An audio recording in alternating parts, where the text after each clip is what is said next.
Hello बच्चों। आज हम रिटायरमेंट चैप्टर की कुछ इलस्ट्रेशन देखने वाले हैं बच्चों। देखते हैं बच्चों ये इलस्ट्रेशन हमसे क्या पूछता है।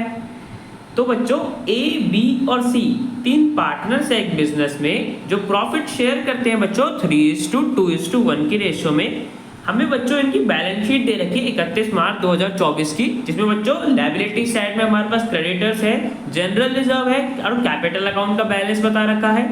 एसेट साइड बच्चों हमारे पास कैश का बैलेंस बता रखा है बैंक में और इन हैंड, और बच्चों सन्ड्री डेटर्स है, स्टॉक है, मशीनरी है और बिल्डिंग है। आगे बच्चों हमें बताया है कि सी पार्टनर हमारा रिटायर कर रहा है बिजनेस से 1 अप्रैल 2024 को, और बच्चों पार्टनर्स के बीच में डिसाइड हुआ है कि जो भी सी को अमाउंट देना था, जो भी उसका अमाउंट ड्यू होगा कैपिटल का, वो बच्चों 30 जून 2024 को ही पे करा जाएगा। ठीक है बच्चों। और बच्चों पार्टनर्स के बीच में कुछ एडजस्टमेंट भी थी जो हमें उनकी बुक्स में रिकॉर्ड करके दिखाना है। तो बच्चों देखते हैं फर्स्ट पार्ट में बच्चों में बोला है कि हमें provide for doubtful debts at the rate 5% on sundry debtors. तो बच्चों हमें प्रोविजन क्रिएट करनी है 5% की सन्ड्री डेटर्स के अमाउंट पे। सेकंड पार्ट में बच्चों में बोले कि स्टॉक और मशीनरी की हमें वैल्यू रिड्यूस करनी है, स्टॉक की 5% से, मशीनरी की 10% से। थर्ड पार्ट में बच्चों हमें बिल्डिंग की रीवैल्यू वैल्यू बता रखी है 1,50,000 है बच्चों बिल्डिंग की न्यू वैल्यू रिवैल्यूएशन के बाद। और बच्चों फोर्थ पार्ट में बता रखा है कि फर्म का गुडविल 1,50,000 रुपीज वैल्यू है। नेक्स्ट पार्ट में बच्चों में बोला है कि ए और बी फ्यूचर में बिजनेस कैरी करेंगे और प्रॉफिट बच्चों इक्वली शेयर करेंगे दोनों पार्टनर्स। सी के रिटायर होने के बाद ए और बी करेंगे बिजनेस में प्रॉफिट्स इक्वली शेयर करेंगे। ठीक है बच्चों। और बच्चों सिक्स पार्ट में बोला है कि एक फर्नीचर परचेज करा था 1 जनवरी 2024 को फर्म ने 4,000 रुपए का, जिसे बच्चों फर्म ने एक्सपेंस के फॉर्म में रिकॉर्ड कर लिया। अब बच्चों हमें उसे करेक्ट तरीके से रिकॉर्ड करना है, अपनी बुक्स में लेके आना है, और बच्चों उस पर डेप्रिसिएशन भी चार्ज करना है। कितना? 10% पर एनम के हिसाब से हमें इस फर्नीचर पे भी डेप्रिसिएशन चार्ज करना है। और बच्चों हमें क्वेश्चन में revaluation account, partners capital account, C का लोन अकाउंट और बैलेंस शीट बनाना है। तो बच्चों बनाते हैं सबसे पहले रिवैल्यूएशन अकाउंट। तो बच्चों देखो हमारे पास रिवैल्यूएशन अकाउंट में क्या ट्रांजैक्शंस थी। फर्स्ट पार्ट में बच्चों में क्या बोला था कि हमें प्रोविजन क्रिएट करनी थी। तो प्रोविजन तो बच्चों लायबिलिटी होती है, किस अमाउंट पे बच्चों क्रिएट करनी थी? 5% सन्ड्री डेटर्स के अमाउंट पे। तो बच्चों देखो डेटर्स की वैल्यू कितनी है? 90,000। इसका बच्चों 5% निकाल लेंगे, 10% कितना होगा? 9,000। उसका हाफ कर दिया, 5% हमारे पास बच्चों आ गया 4,500 रुपीज। अब बच्चों देखो जब भी लायबिलिटी क्रिएट करते हैं तो रिवैल्यूएशन अकाउंट डेबिट साइड में लिखते हैं। तो बच्चों डेबिट साइड में लिख दिया to provision for doubtful debts account 4,500 rupees की हमने प्रोविजन क्रिएट कर दी। तो बच्चों फर्स्ट पॉइंट की हमने एंट्री कर दी। अब बच्चों सेकंड पॉइंट में बोला था कि स्टॉक और मशीनरी की वैल्यू रिड्यूस करनी है, स्टॉक की 5% से और मशीनरी की 10% से। तो बच्चों देखो स्टॉक की वैल्यू कितनी है? 70,000। इसको हमें 5% से रिड्यूस करना है। इसका बच्चों 5% निकाल लेंगे, आएगा कितना? 3,500। और ये भी एसेट की वैल्यू कम हो रही है तो डेबिट साइड में लिख देंगे टू स्टॉक अकाउंट 3,500 रुपीज। एक बच्चों इसी तरीके से हमें मशीनरी की भी वैल्यू रिड्यूस करनी है 10% से। मशीनरी के बच्चों देखो वैल्यू कितनी है? 60,000। इसका 10% निकाल लेंगे और रिवैल्यूएशन अकाउंट के डेबिट साइड में लिख देंगे।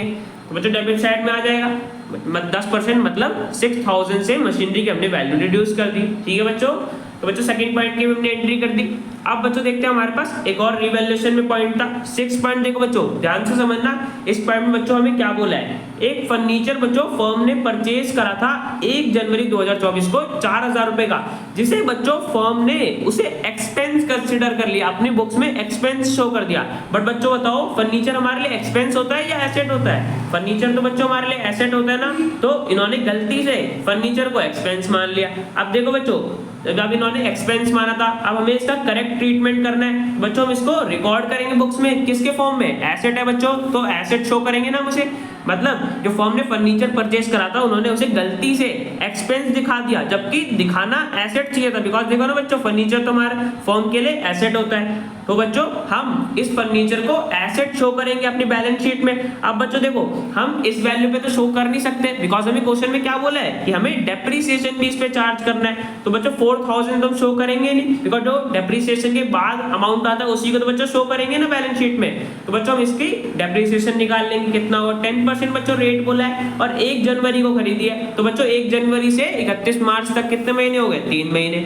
4,000 था, 10% रेट है, और 3 महीनों के लिए मैंने बताया तो हमारे पास बच्चों डेप्रिसिएशन आ रहा है 100 रुपीज का, मतलब 100 रुपीज की डेप्रिसिएशन बच्चों हमें चार्ज करनी पड़ेगी। जब बच्चों 4000 में से हम 1000 ये 100 रुपीज का डेप्रिसिएशन चार्ज करके जो वैल्यू आएगी वो बच्चों वैल्यू हम अपनी बैलेंस शीट और एसेट अकाउंट में शो करेंगे।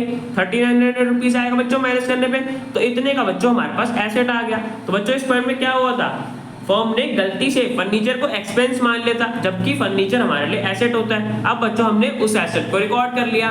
तो बच्चों देखो 3900 रुपीज का हमारे पास नया एसेट आया ना। अब बच्चों देखो जब भी नया एसेट आता है तो हम रिवैल्यूएशन अकाउंट के क्रेडिट साइड में लिखते हैं। तो बच्चों क्रेडिट साइड में आ जाएगा बाय फर्नीचर अकाउंट, 3900 रुपीज थी उसकी वैल्यू, 100 रुपीज का डेप्रिसिएशन चार्ज करके। ठीक है बच्चों, अब देखो बच्चों हमारे पास रिवैल्यूएशन में एक और पॉइंट भी दे रखा था, थर्ड पॉइंट, जिसमें बच्चों ने बोला कि बिल्डिंग को रिवैल्यू करा गया था इतने वैल्यू पे।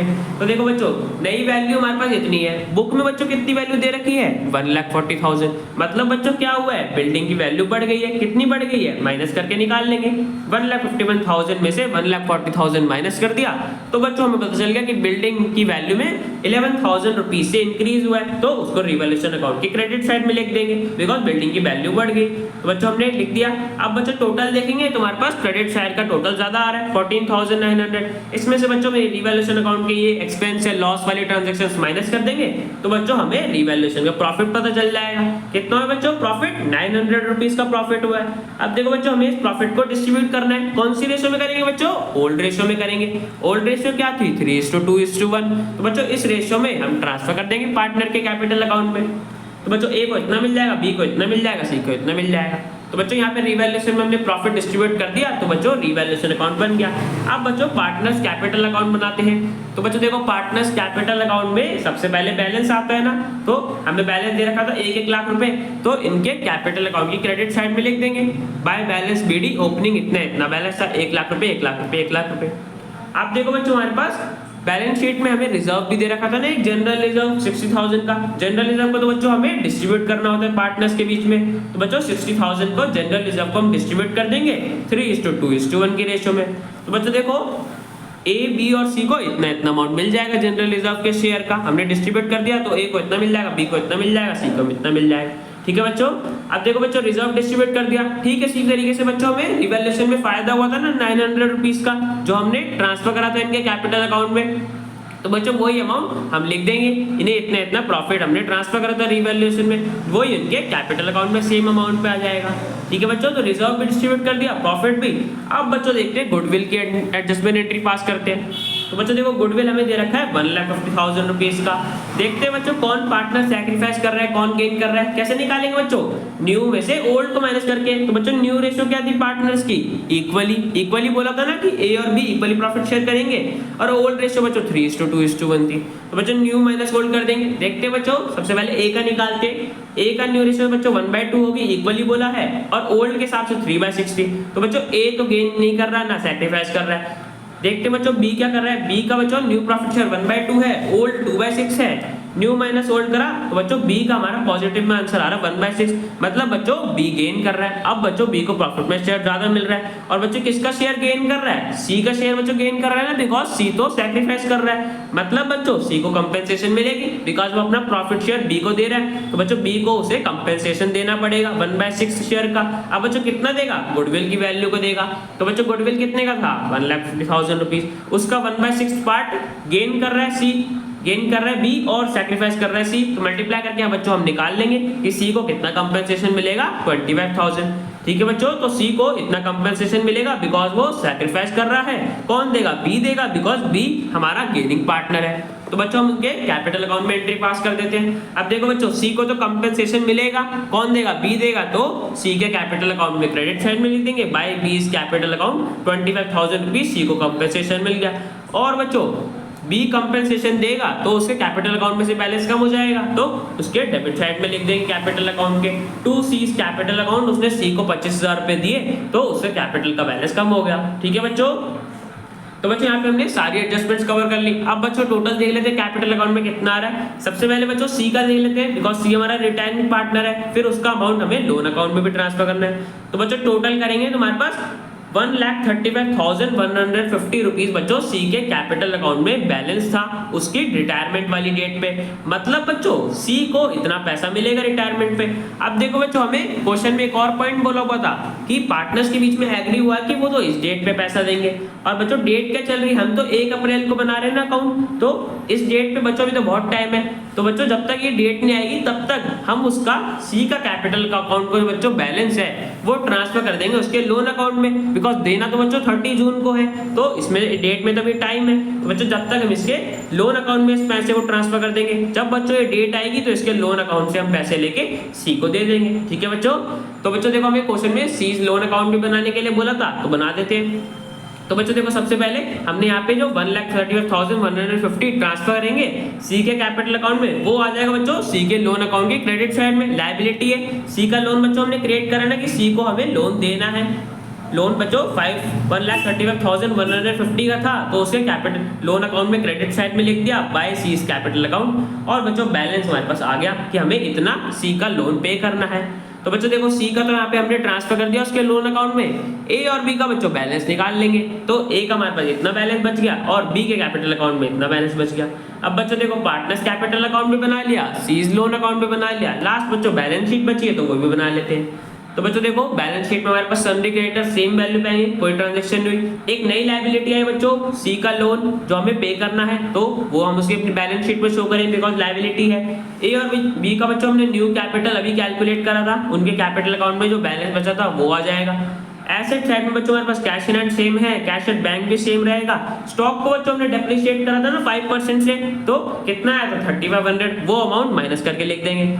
ऐसे बच्चों सन्ड्री डेटर्स में हमने प्रोविजन क्रिएट करी थी 5%, तो वो अमाउंट उसका माइनस कर देंगे, तुम्हारे पास डेटर की वैल्यू आ जाएगी।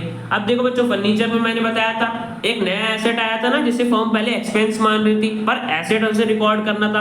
अब बच्चों हमारे पास नया एसेट क्या आएगा फर्नीचर, जिसे हम अपनी बैलेंस शीट में शो करेंगे 3900 रुपीज का।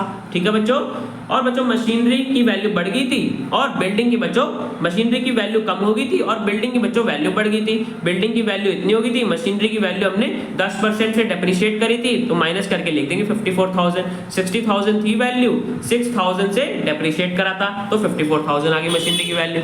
अब बच्चों टोटल देखेंगे तुम्हारे पास बैलेंस शीट का टोटल आ रहा है 3,76,900। तो बच्चों हमारे पास लायबिलिटी और एसेट साइड सेम आ रही है, तो बच्चों बैलेंस शीट हमने बना दी। तो बच्चों क्वेश्चन हमारा कंप्लीट हो गया। अब बच्चों मिलते हैं नेक्स्ट वीडियो में।